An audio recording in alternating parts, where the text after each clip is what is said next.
안녕하세요. 대회 멘토 신범철입니다. 벌써 이제 24년 한 해가 밝았는데 다들 새해 복 많이 받으셨으면 좋겠습니다.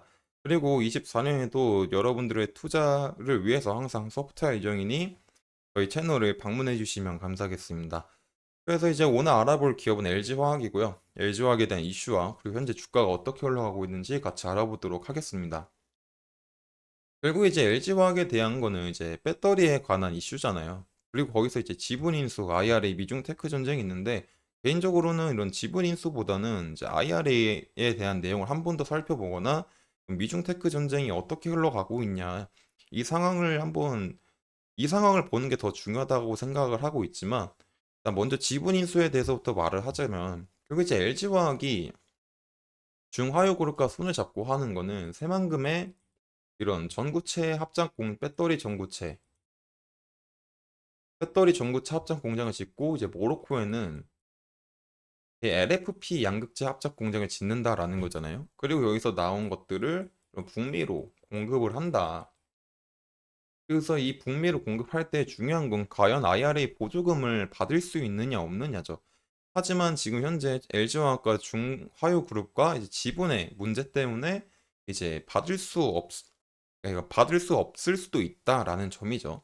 하지만 그럼에도 LG화학이 이런 중국과 손을 잡은 거는 결국에 LG화학은 중국 무대에 진출을 해야 되고 또 이제 중국과 손을 잡을 때는 이제 원재료에 대한 확보의 장점이 있기 때문에 그런 거죠. 그리고 또 반대는 중국이 LG화학과 손을 잡은 건 중국은 배터리를 현재 유럽에도 진출을 하고 중국 자시장에도 계속 지속적으로 진출을 하고 있죠.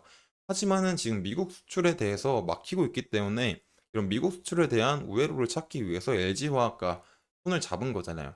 근데 하지만 이거는 뭐 중국 얘기고 LG화학 입장에서는 결국 IRA 보증을 받기 위해서는 이런 지분 인수를 해야 되는데 만약에 계속 그래서 이제 그거죠.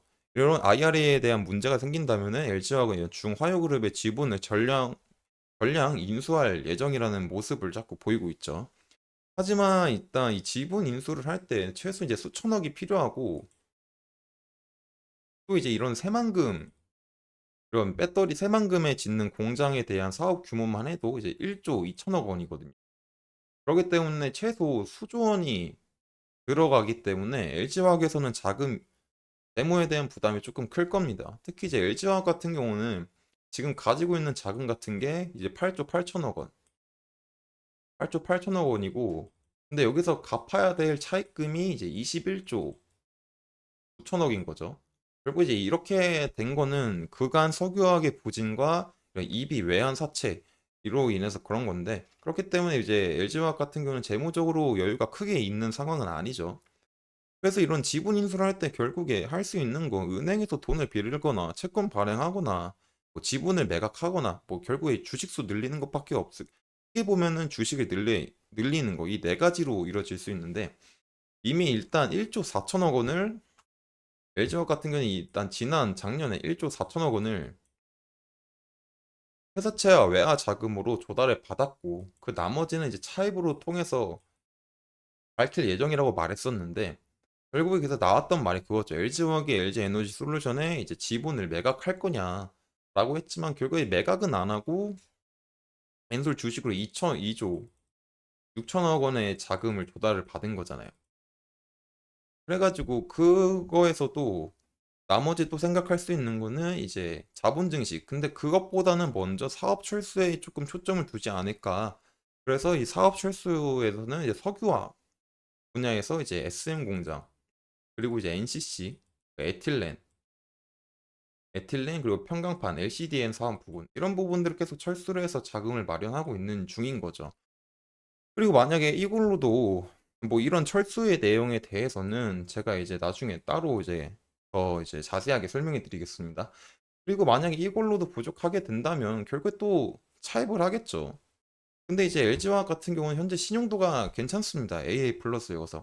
그리고 또 LG가 이제 전지 산업에 대한 대출이기 때문에 이런 중장기적으로 수익성이 조금 보장될 수 있는 사업이다라고 볼 수가 있어서 이렇게 이제 나중에 차입을 할 때는 조금 그래도 다른 사업 분야보다는 조금 괜찮게 받지 않을까 생각을 해요.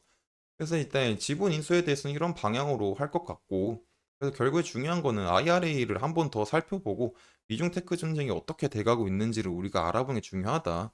왜냐면은 이런 미중과의 관계에 의해서 LG화학 입장이 곤란해질 수도 있으니까. 이런 것들은 다음 시간에 얘기를 해드리고, 현재 주가가 어떻게 흘러가고 있는지 살펴보면은 LG화학에서 제가 지속적으로 말했던 건 추세가 돌아가진 않았다. 하방으로 가고 있다. 그렇기 때문에 하지만 이제 그리고 이제 저점을 높이고 있었다. 그리고 이제 하나 개의 바닥. 그리고 더 좋은 건 이제 세 개의 바닥을 만드는지를 지켜보는 게 제일 중요하다라고 했죠. 그리고 그 과정에서 좋은 거는 이런 이제 48만 5천 원 부근을 잘 지지해 주는지를 보는 게 중요하다라고 했죠. 근데 이제 27일 날에 조금 불안했지만 그래도 현재는 이 48만 5천 원 부근을 잘 방어를 해주고 있는 모습이다라는 거였죠. 그리고 이제 하나 더 했던 건 현재 추세가 돌아가진 않았다. 그러다 보니까는 차라리 여기서 한번 그냥 돌파가 나오는 것보단 여기서 하나 좀 오르다가 살짝 떨어지더라도 바닥을 하나 더 만들어주면 훨씬 더 좋은 흐름이 나올 수도 있지 않을까. 왜냐면 이렇게 돌파를 하지 못하더라도 일정 저점을 방어하게 되면은 여기 있던 모여있던 이평선들이 점점 풀릴 테니까 이것들을 위에 있는 캔들이 나와준다면 다시 한번 상승이 나올 수도 있지 않을까라고 했습니다. 그렇기 때문에 지금도 그 관점은 그렇게 보는 게 조금 좋지 않을까 생각을 해요. 결국에 지속적으로 체크해야 될 건 이제 48만 5천 원을 48만 5천 원 부근을 잘 지켜줄 거냐. 그리고 만약에 이렇게 상승이 나왔을 때는 이제 52만 6천 원, 이제 53만 원 부근에서 매도세가 날 수 있으니 살짝 조심해야 될 수도 있다. 그리고 만약에 눌렸을 때도 이 두 개의 저점 48만 원과 46만 원, 45만 9천 원, 48만 5천 원 부근을 크게 해치지 않고 바닥을 하나 더 만들어 준다면 모여있던 꼬여있던 이평선들이 풀어지면서 어떤 추세가 조금 나와줄 수 있는 가능성이 있지 않을까라는 점이었습니다. 그래서 일단 차트에 대해서 간단하게 알아봤고요. 그리고 이제 추가적인 주가의 변동성이나 LG화학의 추가 이슈 같은 경우는 제가 꾸준히 체크해서 여러분들한테 알려드릴 테니까 LG화학에 관심이 많으신 분들은 제 영상을 시청해 주시면 감사하겠습니다. 이상 대여 컴퍼니 멘토 신범철이었습니다.